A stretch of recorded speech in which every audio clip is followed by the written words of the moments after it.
The Tiny Podcast is a Better Manchester initiative. Visit www.bettermanchester.com/subscribe to learn more.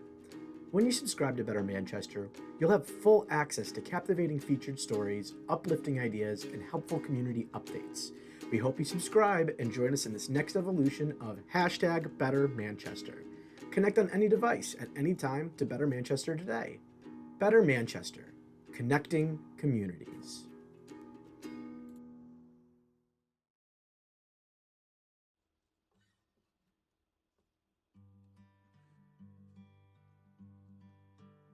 Mighty things from small beginnings grow. John Dryden, England's first poet laureate, which is not only a position, but also a responsibility. A responsibility to encourage their communities to expand thoughts. A responsibility to question their surroundings and search for a deeper meaning. A responsibility to educate new minds and help grow seasoned ones. Today, I have the pleasure of talking to Ryan Parker. A son, brother, husband, father, educator, activist, but also the town of Manchester's very own poet laureate. I'm your host, Ryan Ward, and welcome to the Tiny Podcast.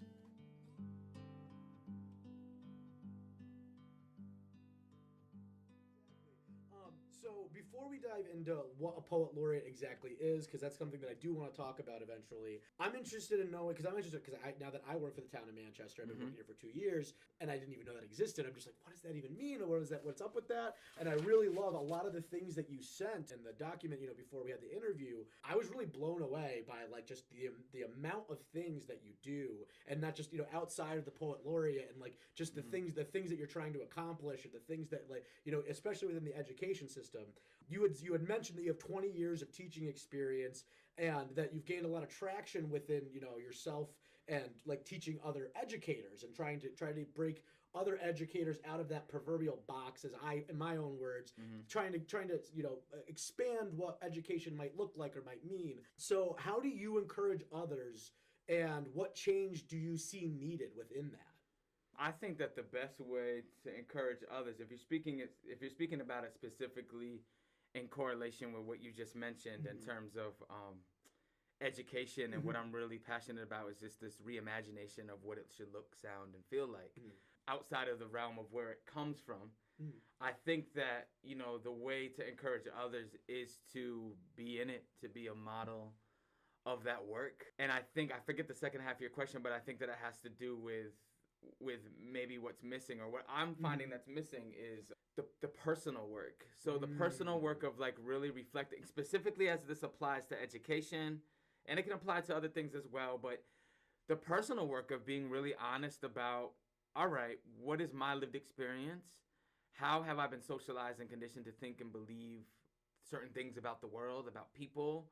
And how can I interrogate that, knowing that my beliefs actually influence what it is that I do? Yeah. And so in the world of education, it's like we so often jump into the operational component of like, how does it work? This is what we do technically. This is like, here's the curriculum. Here are the rules and but what is informing any kind of system that's in place are the people that are in part of the system. And so if the people aren't doing the personal work to really reflect on their racial bias, their cultural bias, what their experience was as students, and how they're taught to believe what education should look, sound, and feel like, then they continue to perpetuate something that hasn't been working. Right. And so while I'm an educator, at the same time, I'm a big critic of the education system at large, and I believe that race needs to be centered and all of that. Yeah. I know that historically the school was designed by people who don't look like me, and for people who don't look like me. That's just historical fact. It's systemic, yeah. Right, yeah. And so we still operate off of agrarian school schedule. Your grandparents went to school 5 days a week, had Saturdays and Sundays. And they climbed up the hill and went back down, Right, it's all based on the agrarian school schedule, and we don't farm like that anymore, yet we still stick. That's just one example of where we still stick to an old system that is harmful. We have curriculum that is not centering Black and brown folks in ways that they should be. Yeah. And then we have folks that are complaining about critical race theory being the monster that's like chewing everything up, when really it's been the missing piece, which is the personal work and having real honest, courageous conversations about who it is that we are, what we've been taught to believe, and how can we like begin to change that a bit so that we are making sure we're meeting the needs of everybody that shows up in these teaching and learning equity, spaces. Yeah, exactly. Equity, 100%. Yeah. We did some training within Manchester for, the counselors, and I'm a pavilion coordinator, but I'm also ambassador. And we took a class on that, and what can we do to bring people to the table? What can we do to keep people at the table? And who are we missing from the table? That whole idea of looking wider than what, who not looking at who's here, but who's not here. Who's not getting food, who's not getting like the need, food in this case being the education, being like the information that can, putting it out the right way, putting it in a way that's digestible, like, who's not getting that need met. And I think that as you pointed out, like it goes back. It's a system that has not been maybe, reevaluated in that grand of a scale, and it's scary. I think it can be scary to think about that. So but at the same time, I think it's just it needs to be looked at again. It can be scary to look at it, and it is uncomfortable for folks to look at it, particularly white folks. Yeah. But it's even more scary and more uncomfortable when you continue to perpetuate a legacy of oppression. The results are harmful for everybody: white people, black people, brown people. It breeds it's harmful more to everyone. separation. So we have to re-examine it. So that missing piece, I would say, is that personal work that needs to be done in order to impact how we engage interpersonally, which then will change the operation in a way that it's equitable. Yeah, I couldn't agree more. I think, when I think of my education and like the teachers that I had, it was the teachers who met me on a personal level, who didn't see me as a student. They saw me as a person. And they saw me as a person who was going through struggles. They saw me as somebody. Right. I'll give a shout out to Mr. Marino. He was a psychology teacher, and he was like, Maslow's hierarchy of needs. If you're tired, sleep. If you need to get food, go to the cafe and get some food. Come back to class. Nobody took advantage of this system because he let us. He gave us the opportunity to take advantage of it, to be like, I'm going to sleep in class, I'm going to go at a lunch and just sit at lunch, and nobody did it because he met us and we wanted to learn. Yeah. We wanted to know what he had to say because he gave us respect and we gave it back. At that foundational human level. And interpersonal, like you said. Yeah. And I would add to that Maslow's hierarchy of need, like I would even bump it up a step because a lot of people don't know this. Maslow got all the credit for that hierarchy of needs concept, but it comes out of Blackfoot indigenous folks' way of thinking. They have their hierarchy of needs, but the difference is that it's less individualistic, it's more community-based. So now I'm not telling you, hey, you're hungry, go get something to eat, hey, go rest. I'm saying, hey, I'm providing this space for you to rest, and I'm providing you this food as your community member. Yeah, I love that. As an extra. It was Blackfoot, you said? Blackfoot Nation, yeah. Wow, that's what's not being taught. This is what's not being taught. Right, the stories under the stories. This is why I'm so glad. I appreciate you a lot. So another thing that you brought up was your passion for teaching young people about race equity, as we brought up before, and the parallels of power that like poetry and hip hop bring as well. What would you say was your biggest challenge within the realm of education?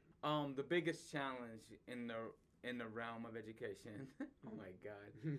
Okay, so like we've covered a lot of it, honestly. Right. The biggest challenge is folks continuing, especially folks that are in power in this institution of education, continuing to function in a way that goes against the grain of humanity. And so the biggest personal challenge, like I feel like I've been able to be effective in my teaching and learning spaces, and there's no document that I could show you as a credential to like prove to you that I've been effective. However, the stories that my students and those communities tell about me are my credentials, and so those are the most important. Those are the most important stories. So it's hard. That can't happen in an isolated space. So for me, I would say the most difficult thing is, of course, mindset. For educators in particular, doing that personal work and then sustaining it within a system that's designed to not operate that way. It's not designed, like, I don't know if you know this, but, state testing drives curriculum. Yeah, okay. So, as opposed to the needs of human beings. Right, and humans becoming, right? Right. So for me, that's a very difficult component. Yeah, in the world of education, that's probably one of my biggest struggles. Yeah, just the standardization of what education is when it's not knowing where it came from, right? And knowing where it needs to go. It's tough being in that space. Contribute to it at the same time. Fight against it while you're in it. You know what I mean? So 100%. That's the struggle. So then what is an example to flip it? What's an example of where you see positive change and growth within that system? Yo, I can really speak specifically to my particular community in Manchester. That's fantastic. And I think that one of the biggest things that we can celebrate in the midst of this struggle that we're engaging in is the fact that we're engaging in it in Manchester. Yeah. And that we are beyond, I think that we are beyond a cosmetic kind of equity or chequity. Yeah. Oh, Joe. Our gains are expressed in the fact that people, educators, and those in power here in this district, from superintendent to administrators, are actually having these courageous conversations. Now, we have a long way to go. Right, yeah. But we actually are engaging in the difficult, courageous conversations around race that we need to be engaging in order to impact our operation. Now, there is tons more that needs to be done, but you're asking me to lift up what's positive. Yeah. I think that's positive. I want to shout out Rhonda Filbert, and I want to shout out Dr. Kearney, who are two mentors of mine, but also my colleagues. We have a race and equity department in Manchester. Yeah, that's fantastic. And it's fantastic because because they're actually dope. The department is dope and is very much committed to and engaged in the work. I can tell you that it's not like a surface level. There's a lot of, 2020 happened. Yeah. And a lot of folks is like, oh, now we got DEI and we got an equity position here and equity position here. It's not one of these pop-ups. We have to do it to check off a box. Right. It's the real deal. It's the real deal. And that's positive to me. That we have that department, but more importantly that we have folks like Naroon and Felicia and Lisette and Rhonda and Dr. Kearney, and even outside influences like Calvin Terrell. And I'm lucky that I get to be working with them. We have Jason Fredland as well. We have a team of folks that's committed to this work, Tracy Gallivan. So, yeah, that's what's positive fantastic. to me. We're having these conversations. We're shaking things up. And it needs to be in a way that needs to be. It needs to happen. It just it's And there's work. There's tons of work to do, but But we're doing it. It's incremental. It's something. It's not nothing anymore. Right. It's not just talking about it. It's actually doing, and that's that. I think actions speak louder than words. This is action. This is actionable, documentable, provable things that are happening, and I think that I love that. I would love to learn more about that, maybe offline, because I think that's something I didn't know about. And when reading through your bio, that was just that's amazing. Let's get into my next question. I'm also curious. Yo, hold up. It just hit me. I forgot to tell you. Yo, have you heard of in our district we have race and equity read alouds? So it's part of the curriculum. So K through 4, I was a proponent, and shout out to Krista. We wrote curriculum. Now I'm working with Felicia to bring it 5, 8, and eventually to 12. So these read-alouds are books that are authored by Black and brown authors, and the stories are centered on Black and brown characters, and it speaks to their excellence and their beauty and brilliance and joy, and also struggles that are very real because of the racial context. But what this does, I can't believe I didn't mention this. This is great. We're going to talk about I got this. Yo, what this does is it creates windows for our white babies to be able to look in and see the lived experiences of those who may not look like them or have the same religious or cultural backgrounds as them. And not only just our white babies to see windows, because we also have our Black and brown babies who are also looking at people who might be different from them too. Like, we're not a monolith, right? So it's windows in that way as well, but it also offers mirrors for our Black and brown students who often don't see themselves represented as central characters who are just full of so much brilliance and beauty and joy. And yes, the struggles are real too, and that's a part of it, but it's not the only story. Right. And so these read-alouds, it's sparking courageous conversations between the teachers and the students are able to share their experiences. And so you asked me, what is something really positive that's happening? Yeah. Yo, I can't believe that I missed that one. That has to be one of the biggest ones, along with everything else I said. That's fantastic. That's going to segue perfectly into one of my questions, and I'm so glad that you brought that up. You put out a book recently, right? Or a poet, some of your poetry work recently. And you had said in what you had written to me, let's see, you mentioned that your most recent book of collection of poems, they're centered on the necessary narrative of black joy and excellence, as you just said again, that coexists with the trauma narrative that so often dominates the focus in relation to black minds and bodies. That spoke tremendously to me. So I'm a veteran, and I feel like I've got my trauma. What I went through is very close to me. It's something very personal to me, and I think a lot of the times I feel that people focus on that. People see, I tell people I'm a veteran, and they go, "Oh, I'm so sorry. Thank you for everything." And it's like, and I'm just like, well, no, I'm also Ryan. I'm also, I'm also a musician. Like, I appreciate that. And that's the thing is, it's this balance of it is a huge part of me. What I went through is a part of who I am, but it's not only what I want people to see. So that spoke to me a lot. So. But this isn't about myself. I actually wrote that. This isn't about myself. So can you elaborate on why we need both narratives? Why it's detrimental for that trauma focus, but it also important to hit both the joy and acknowledge the trauma. Like why that balance is important. I mean, thank you for lifting that. I think that in your example that you provided with your own lived experience is spot on. I think that anytime it's a detriment anytime we begin to view this world and people at large through a single story. And so for me, that's why it's most important to not only share the trauma that is true, like you said it yourself. Right. It's not separate from your lived experience. Right. Because I didn't want to create something and be like, oh, be happy, just focus on joy, ignore the trauma. No. The trauma is there and it's living and breathing, and we have to learn from that too.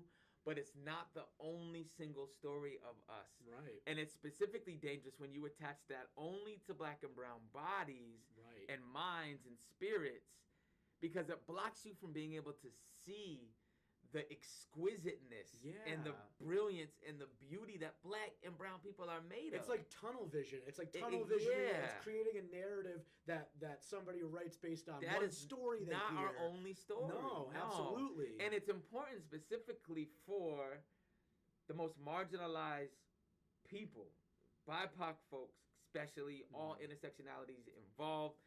For the most marginalized to also remember, like go back to remembering that, you got greatness in your DNA. Like your story, like you originate from geniuses. Yeah. Like literally there's like pyramids still standing as evidence of it in Egypt, in Africa. You know what I mean? Like that's a story that for them, especially, and we're talking about education. Right. Education has operated for a very long time through a very single lens. Yeah. I could tell, and I'm missing out on stories of my Asian brothers and sisters. I'm missing out on stories of my LGBTQIA+ brothers and sisters. I'm missing out on stories for my indigenous brothers and sisters. I myself had, because I've come up through a system of education that has focused on a single story. It's important that we disrupt that. Yeah, absolutely. And that's why we need to focus on that. Yes, there is a history of trauma and hardship and struggle and injustice. And that matters. That matters. Yeah, but... And so doesn't the beauty, the brilliance, the joy, absolutely. The genius of black and brown people. Yeah, absolutely. That's the duality of life. I feel like a lot of people miss is a lot of people get pigeonholed into these ideas that and maybe it's because of generational trauma. Maybe it's years of like my family taught me this and that. But we go back to education because where do people learn the most? They learn a lot at home, which is important. But if teachers are perpetuating the ideas that are also being instilled at home, if you get that different, if you take a kid who's being fed one thing at home and then you go to school and you've got there's no moral ambiguity. It's just that here are just the truth. Here's just what happened to people. Here's what this is history. This is history. Right. Just how it is. Like right. Not this side story or that side story. Here's the entire story. And obviously, and again, we talk about things are difficult, but the hardest things in life are the ones that are most worth doing sometimes. You know, the things that are hardest to change are the things that need to change the most, you know, even within ourselves, you know, like if you're stuck in that train of thought, if you're stuck in a, you know, an aggressor mindset, whatever it is, and you don't have to take that time to reflect, you don't look inward, and school can teach that. We can teach other people to look differently. Don't look just like this, look like this. And to look at yourself. Yeah, and open your eyes. Reflect on your person, like open your eyes, think about, all right, what was my upbringing? You know, what was my lived experience? What was I taught to believe? How does the world really show up? Where have I like been limited in my thought? And how can I like engage in some of the personal work of learning more about what's outside of what I've been socialized to just believe, so that I can engage interpersonally in ways that are effective, and the operation ends up being what it needs to be. Yeah, absolutely. That's amazing. So do you think that when you were younger, is this what you thought you'd be doing? Did you think that you were going to become a poet laureate, or that you were going to, you know, be this beacon of creativity and advocacy, or were you going in a different direction when you were younger? Was this kind of, you know, was it well, you know, speak a little bit on, you know, just on your past. When I was young, like there's no way that I could speak right now and be like, yo, when I was a kid, it was my dream to grow up and be a poet laureate, you know. Definitely not. And I don't know about the beacon thing, but I know that I definitely swim and enjoy creativity and art and tangling words and messing around with linguistics and expression of self. I best process the world through poems. And I don't even know if it's not even necessarily a want. It's like a need for me personally. So growing up, I wanted to be a Care Bear. Like I used to watch the Care Bears with my cousins, Sonia and Mandy, and they had like Sunshine Bear. And I was like, when I grow up, I'm gonna be a Care Bear. Did you know what you'd have on your stomach? Did you already have it down? I didn't know. It was like a peace symbol. That's you know still what good. I mean? That's still good. And I wanted to be an NBA basketball player, you know, of course, and a rapper. And I ended up being two of the things that I wanted to be. I'm a Care Bear. You know, that's what I do. Literally, that's my work. I'm a Care Bear. I grew up to be this big Care Bear, and I rap, and rap is poetry. And as laureate, one of my big things is, like, we talked about a lot about education, but as laureate, one of my goals was to get folks to reimagine what poetry looks, sounds, and feels like as well. You know what I mean? Yeah. To get out of the traditional zone, the only limited page poetry. It just sounds quiet like this, and then people quietly clap. ABA. Like, wanted to change Shakespearean sonnet, like what people's perspectives were just around poetry itself, that hip-hop is actually one of the greatest forms of poetry in existence. Oh my God, you know? Yes. And so back to the question, no, I didn't. I wasn't like, I'm gonna aspire to be a poet laureate. I kind of set you up for that one. Yeah, I'm just honored. So I just operate off a passion for wanting to play with words. I like to do poems and wake poems up in other people. Yeah. And I give all, and I forgot to do this, all gratitude to the ancestors who paved the path so I may arrive right now in this moment with this interview before you, and I know I'm responsible for continuing to pave that path for those that will one day be an ancestor too. And I give thanks to the indigenous folks, and here in Manchester, it's the Podunk tribe specifically, who are the originator curators of this ground, because I wouldn't be having this conversation with you if it weren't for them. Absolutely. And I give thanks to you for inviting me in and finding me worthy to interview. Oh, of course. And I give thanks to, shout out to Julia Paul. She was the last Manchester Poet Laureate. Yeah. I was going to wake up and do poems. Anyways, I'm passionate about that. Anyways, other folks heard some of those poems or watched me run or were in one of my workshops or at a performance, and they were inspired and touched in some way. And Julia was like, yo, I actually want to nominate you as laureate. So it's not even, I can't even credit myself. Like, I'm going to do the poems anyways. Other folks saw it and found me worthy to fulfill this position. And so I try to do it the best of my ability. Well, and I love poetry. I love what you just said, because I think you're right. Like, I'm very thankful for all this. That's something that I constantly tell myself, try to remind myself, just, especially when things, life is tough. Everything is hard in life. There's, everything's difficult. But like remembering, just having that humbleness around life and just being like, other people paved the way for me to have this. Like, I am like, we got a roof, we've got lights, we've got electricity, and people built this. People, and like and indigenous people Yes, built gratitude. this. You know, Yeah. it's remembering where this came from, where like you said, the ground we came from. I think that's just absolutely beautiful. I think people Absolutely. don't think. I think that's something that I encourage other people, other listeners, to think more about in their daily life. Just Let's think remember. about, Let's remember. absolutely. Let's go back and remember. Absolutely. I couldn't agree more. All right.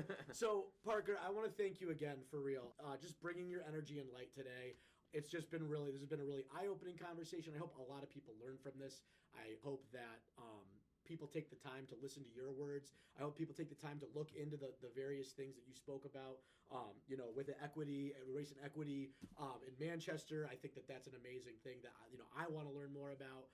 And the morning readings as well, like that's something beautiful that I had not known about. So I hope other people are learning from this and are getting more from this than just a good conversation, but what really you were speaking about and what the words that really came out, because I think your words are powerful. Like it was very clear, like just from you're so our kind. no, seriously, I really appreciated this. It was an amazing. I'm glad this was the first episode of the podcast, the first interview. I didn't know there was a first one. So Yeah, that's it. So for anybody listening as well, if you want more information on Ryan Parker, you can follow him on Instagram at Peace Love Parker, all one word. Give him a follow. Check out his music. Check out his poetry. See what he's doing, because he is doing, and we need more doers right now. So make sure that you follow an example, or at the very least, just listen, open up your ears a little bit, because I think that we'd all be a little better off having some more Parker energy around, honestly. Too kind. Appreciate that. Absolutely. So that's gonna do it for us on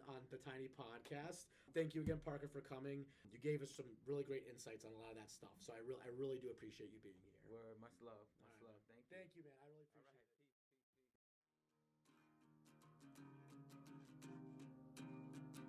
The Tiny Podcast is a production of Better Manchester, an initiative of the Town of Manchester in collaboration with the Department of Leisure, Family, and Recreation.